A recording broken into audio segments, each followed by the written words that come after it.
And joining me now in studio is Mr. Matt Chipman. He is the editor-in-chief of the Green Baron Report. Matt, always good to see you. Good to see you too, Don. You know, before we came on the air, we were talking about a couple of different things. I thought when we hit 10,000 on the Dow last week, maybe we'd sit there for a day or two and it might come back down. But, we've been kind of hanging around there.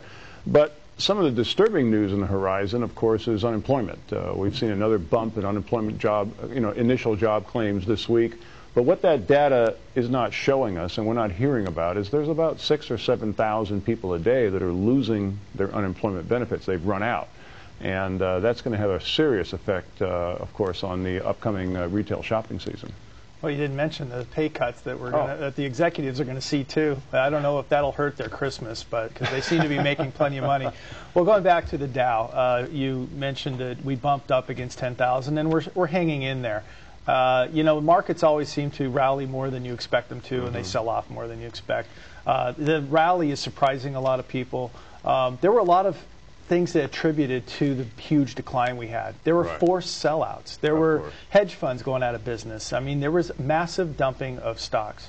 You're not getting that now. Right. So I don't think, we're going to go and revisit those levels. We may test, we may get close, but I don't think we're going to get quite down that low again. And I think we may even stay up in this range for a while. It's hard to say. I'm a little concerned about where we go after the end of the year. Well, my feeling about a 10,000 Dow, the number by itself is really meaningless, but it's become kind of a beacon of what a successful stock market should be, I guess, for the last 10 years.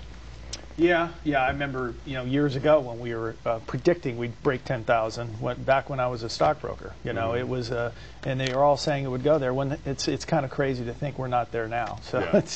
it's an interesting how things go full circle.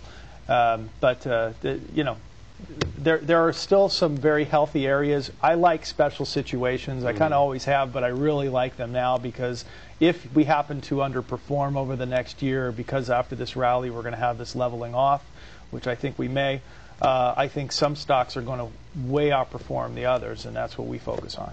Right, exactly. I mean, this television program, your report, both focus on the small cap market. So we got about 20 or 30 seconds left. If people want to know more about you, how do they get a hold of you?